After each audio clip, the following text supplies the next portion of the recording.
Hello from the southwest, me babbers. Out there. Hello, everybody. Episode 24. Thank Here we goodness me. go. God. 24, coming to the good old 20, 25 years of age. It wasn't a Yeah. long ago, we were 21. Yeah. Look, I got a little apology to make to all the listeners and viewers. I was a bit AWOL last week, so you had to do a bit of you did a BBC thing last week, didn't you? You did a repeat. We did. Unfortunately, it probably wasn't quite as exciting as, Faulty Towers again or, one of the other great programs. But unfortunately, you had to put up with me again, interviewing the lovely Janelle about that motivation piece. And I think from what has happened over the weekend, I think that motivation piece is more important than ever. What's happened over the weekend then? What's going on? What's going on? That blonde-haired bloke, he done made another announcement, hasn't he? Oh, not again. I think we'll take the opportunity to warble for 15 minutes about what's been going on there and impact in terms of this new lockdown 2.0, as it's being called, and what we need to consider when it comes down to our customers and our clients, and how we can keep interacting with and keep the connection there. I think that's what we'll have a quick warble about. So, what were your first thoughts when it all happened, kicked off then, Ryan? Yeah, but we started doing these, didn't we, when lockdown 1.0 started? We're still here for this could be R&R part 2. Oh, but it's like, yes, First Blood part 2. Who's Rambo? No, not Adrian. That's the wrong film. Or Rocky. Oh, well. That was Rocky. Yeah.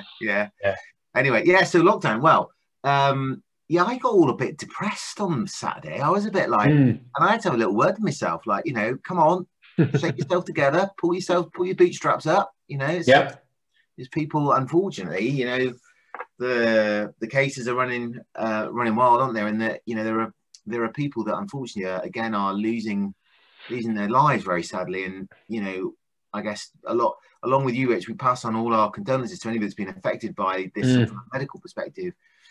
But I think from a business perspective, there's a couple of things that I want your view on. So the first one is, I kind of viewing this as maybe not as traumatic as the first lockdown.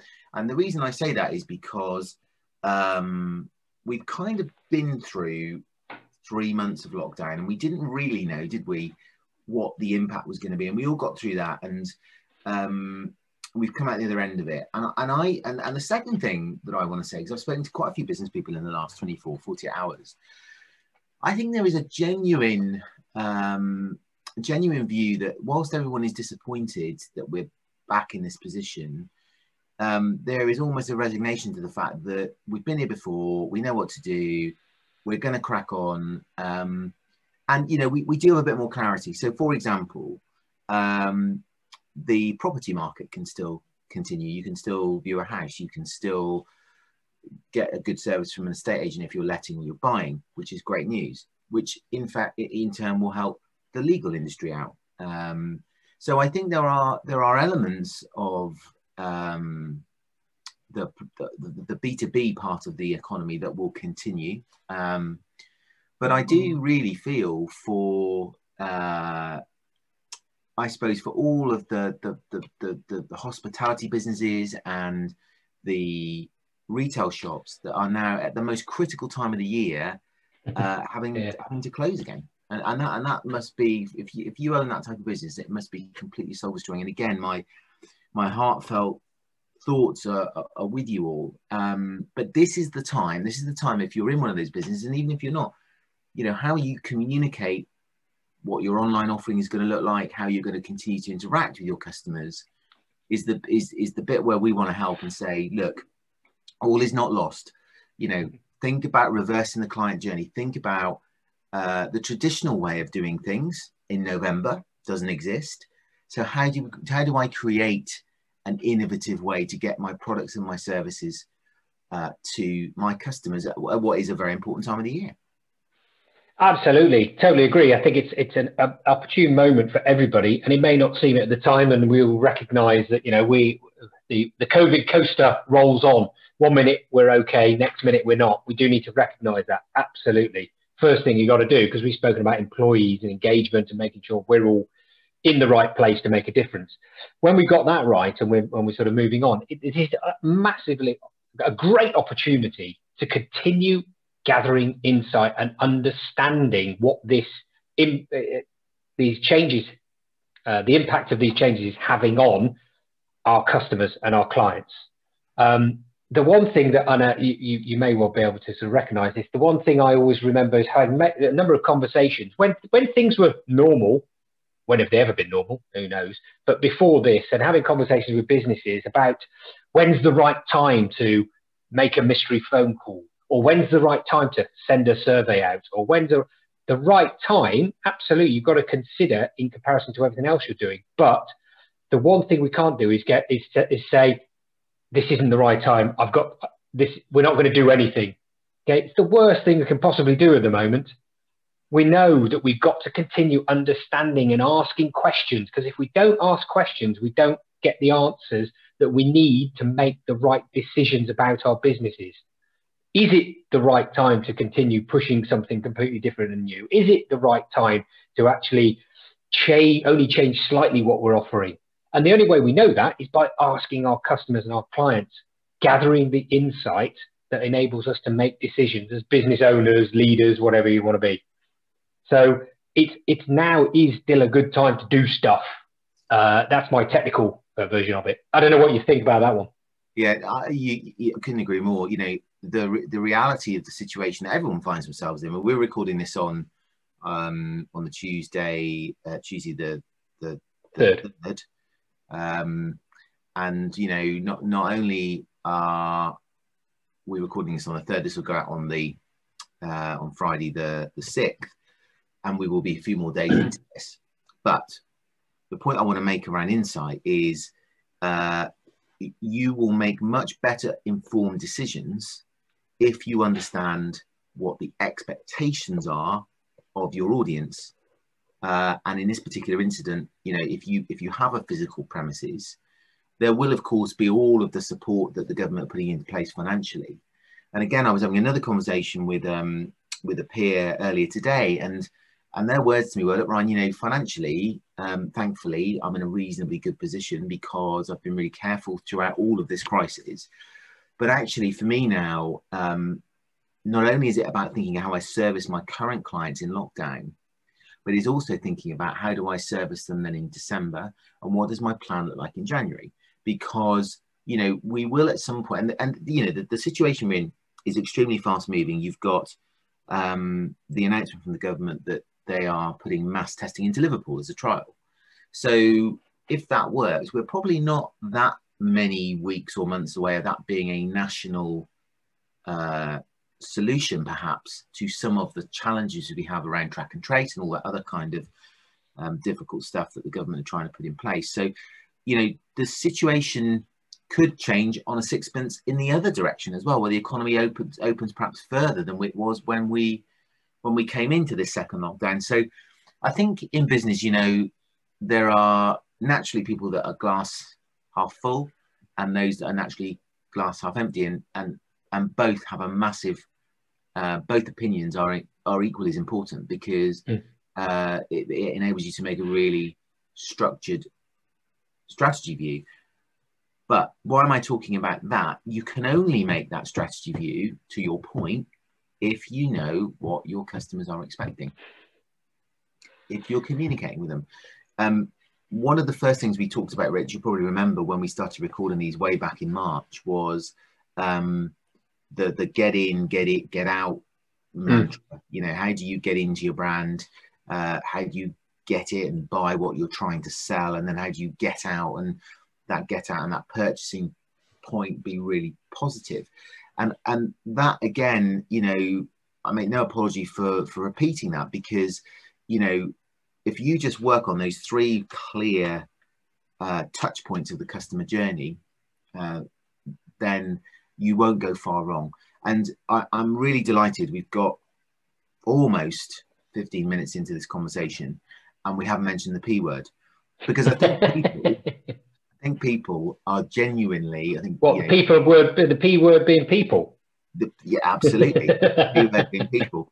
people are very aware that they've got to change how they react to situations, and do that in a way that is collectively quick, but takes their people and their customers with them, so that they understand how to continue to access that. Yeah, I think it's a really interesting point as well, in terms of that insight piece and what it gives us. Because I think the interesting one is, and the point you made earlier is, we're going into lockdown 2.0. We're a little bit more comfortable, confident with what's going on as business owners, so on and so forth. Are our customers, are our clients still in the same frame of mind? This has been going along. People are getting used to things. Some people aren't. So that's the other thing, is this heightening people's lack of confidence?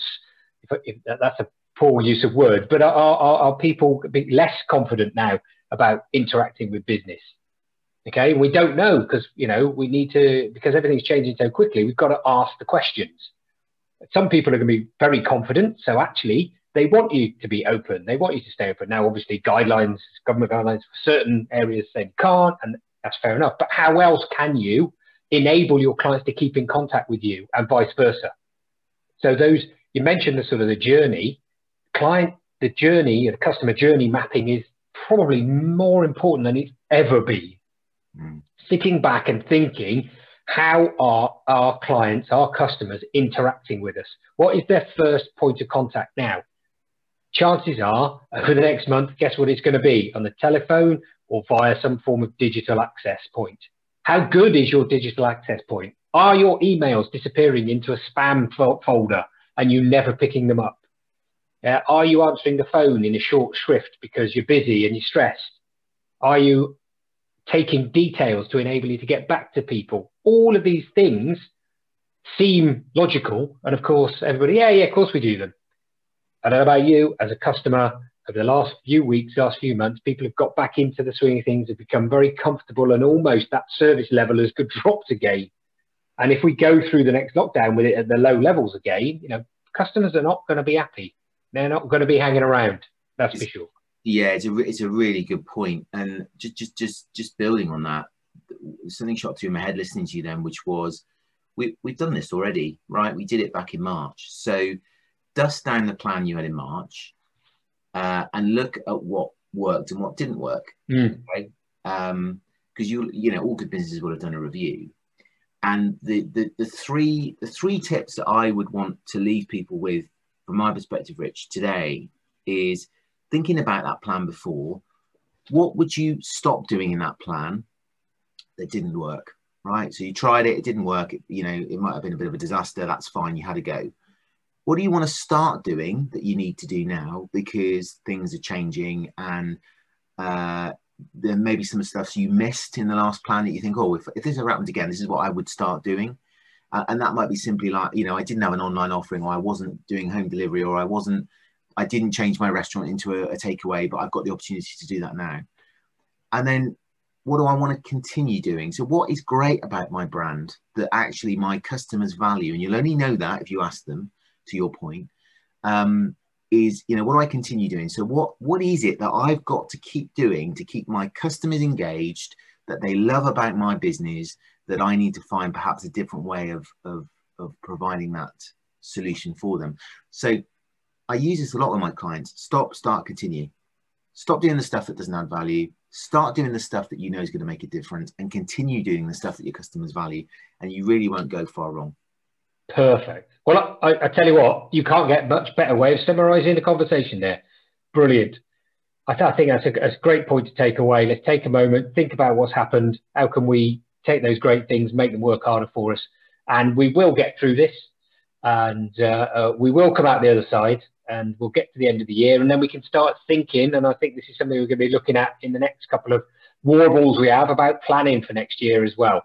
So looking forward as well. So, we are, but next week I'm interviewing a really. Oh, hello! News to me. Nice of you to let me know.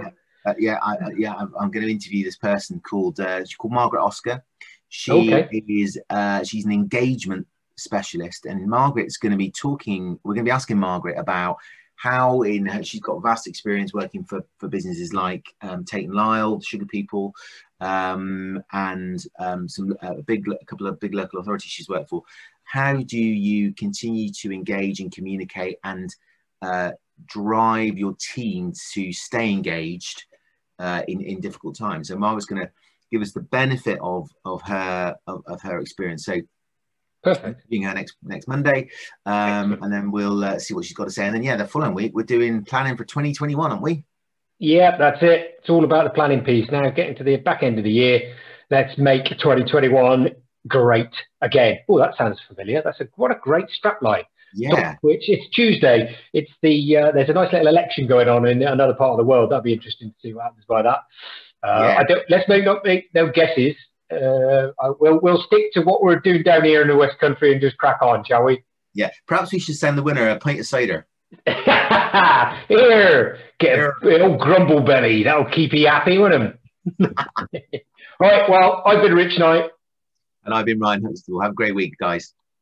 Cheers.